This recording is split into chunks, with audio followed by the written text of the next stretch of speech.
Doctor Taragano, bienvenido, gracias. Muchas gracias. Le preguntaba a Fernando fuera del aire, es neuropsiquiatra, esto que uno escucha permanentemente, como que creció mucho la venta de antidepresivos, de todo lo que tiene que ver con depresiones, y me decía que sí, que creció y mucho. Sí, creció mucho y además es justificado el uso. Claro, ese es el otro, que es justificado. Sí, siempre hay un sector injustificado, ¿no? Que es la automedicación y la medicalización, que sería usar en exceso porque no querés hacerte cargo mucho el paciente, entonces vos lo medicás. Bueno, pues es un pequeño sector.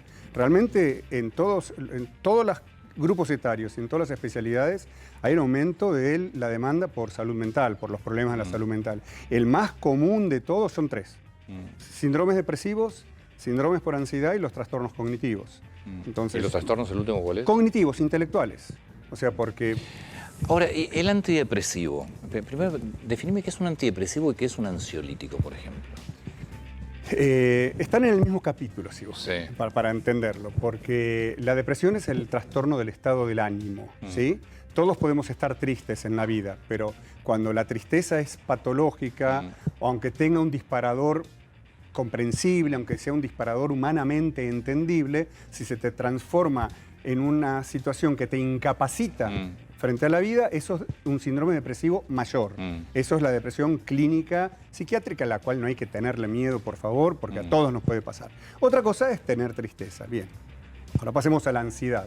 La ansiedad, lo puedo decir así, es el estado de nervios. Te des cuenta o no te des cuenta, generalmente por lo que va a venir en el futuro. Uno está ansioso por cosas reales, imaginarias, verdaderas, mal percibidas, pero vos estás en un estado constante de amenaza. No es que amenaza física, una amenaza a tu situación existencial. Generalmente la ansiedad, todos lo decimos, está más referido al futuro, en cambio la angustia está un poquito más referido a lo que te ha pasado. Cuando falleció un ser amado y te angustias por lo que has perdido. Entonces, la ansiedad tiene el problema que todos nos sobreadaptamos. Sobreadaptarse en psiquiatría y en psicología significa que vos te acomodaste, que te hace daño y no te das cuenta. Lo naturalizaste. Lo naturalizás. Esto sabés de dónde viene, de la Primera Guerra Mundial, cuando los soldados en las trincheras se decía, aunque sea feo decirlo, caminabas entre los muertos. Sí, Y vos caminabas entre los muertos como si nada pasara, pero cuando volvía la situación de salías de la trinchera, estabas hecho torta. Yo tengo una pregunta, después no me meto más. Vos podés tener una realidad, como lamentablemente en nuestra Argentina es cada vez más complicado. Debe haber mucho efecto que termina generando depresión cuando perdés el trabajo, cuando ves que los números no te alcanzan. El antidepresivo, si tu realidad sigue estando, ¿qué es lo que genera? ¿Sí? ¿Por qué? Porque, ¿cómo medicás una situación que vos no la cambiás? Porque no es que vos le diste trabajo, o le pudiste hacer que gane más, o no sé, o le solucionaste el problema afectivo en su familia. ¿Qué hace el antidepresivo en ese caso? Tremenda pregunta estás haciendo porque es así, es una enorme pregunta. El antidepresivo ni los ansiolíticos son pastillas mágicas. Siempre se le dice a las personas, esto no te va a resolver la vida. Lo que te va a devolver es una templanza interior para poder afrontar adecuadamente el problema de la vida. No te resuelve la inflación, por decirte algo gracioso. El antidepresivo no resuelve la inflación. Ahora, si por el estado de ansiedad constante, porque el antidepresivo también moderan mucho las ansiedades. Si se te indica un antidepresivo, vas a resolver el afrontamiento en lo inmediato, pero por eso hay que hacer psicoterapia cuando vos estás mal. Y claramente, esto está estudiado en todas partes del mundo, antidepresivo con psicoterapia es superior a individualmente cualquiera de los dos tratamientos. Entonces, es verdad, Antonio, no te va a resolver la vida. Lo que te devuelve es la salud para que tú puedas afrontar las dificultades.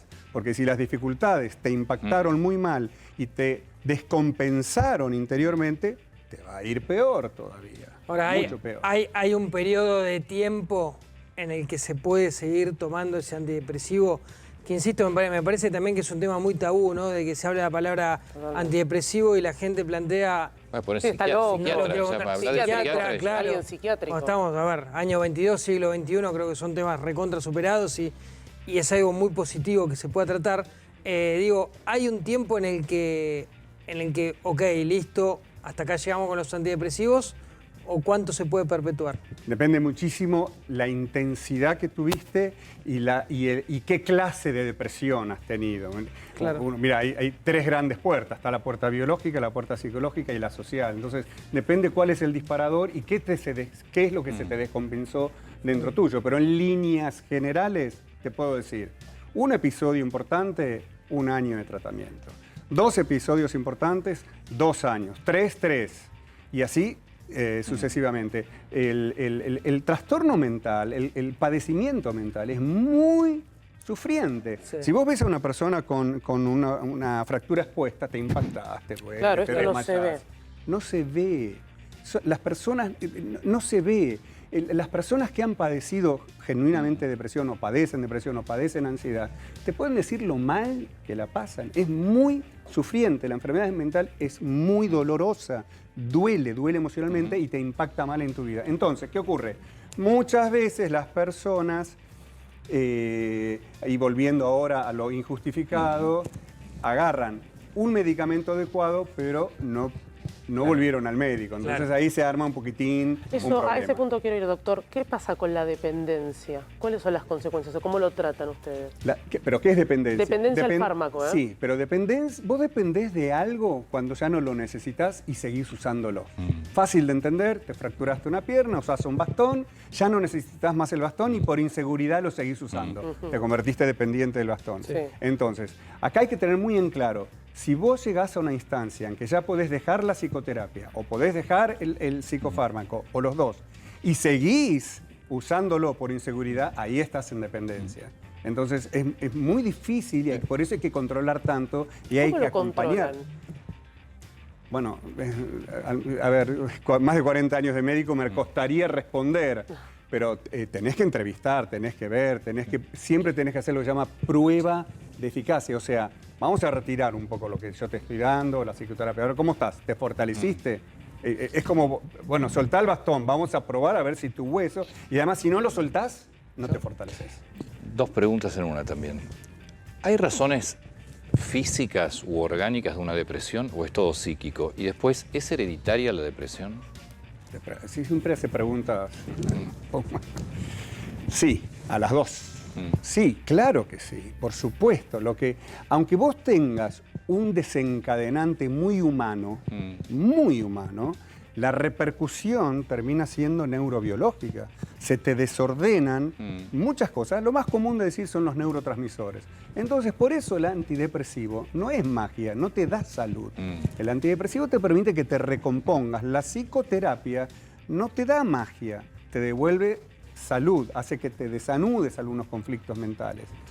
Y, pero yo digo, tienes una persona que está sana, que tiene su vida ordenada y de repente entra en depresión. ¿Puede ser exclusivamente orgánica esa depresión? Sí, también, por supuesto, claro que sí. Y por eso ahí, bueno, no quiero entrar en el tema de la ley de salud mental, porque cuando vos tenés una persona que tiene una profunda depresión, un cuadro símil a la depresión, podría ser una anemia, puede ser un hipotiroidismo, puede ser un cáncer de páncreas. Entonces vos tenés que también descartar. ¿Qué ocurre? Como lo que más domina son las causas psicológicas y sociales, es como que te olvidás un poquitito. Pero vos olvidate de que tu hijo efectivamente tiene un apéndice y vos pensabas que lo que no quería era ir al colegio.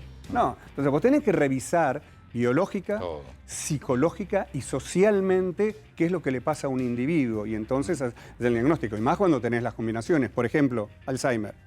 Vos tenés un Alzheimer, el Alzheimer te puede producir depresión y además porque vos sabés que estás con un Alzheimer, máxime hoy, yo podría tener Alzheimer en este momento. Yo me entero hoy que tengo un Alzheimer y lo podés certificar de que tengo un Alzheimer. Y yo me voy a deprimir. Eso le pasó a la expareja de Ricardo Ford. Mira tú. Claro, le habían diagnosticado un principio de Alzheimer y... Y es hereditario, me dijiste. El 5%, bueno, ahí estaríamos hablando más de la enfermedad bipolar, que es otra enfermedad, pero se llama bipolar, o antes se llamaba maníaco-depresiva porque tiene fases de depresión. Sí, en la enfermedad bipolar hay mayor carga de herencia familiar y en algunas depresiones también, pero no pasa, en este caso no pasa el 5%. No sé si está medido, digo, pero ¿cuánta población con depresión probablemente o no lo sabe o no tiene acceso a saberlo?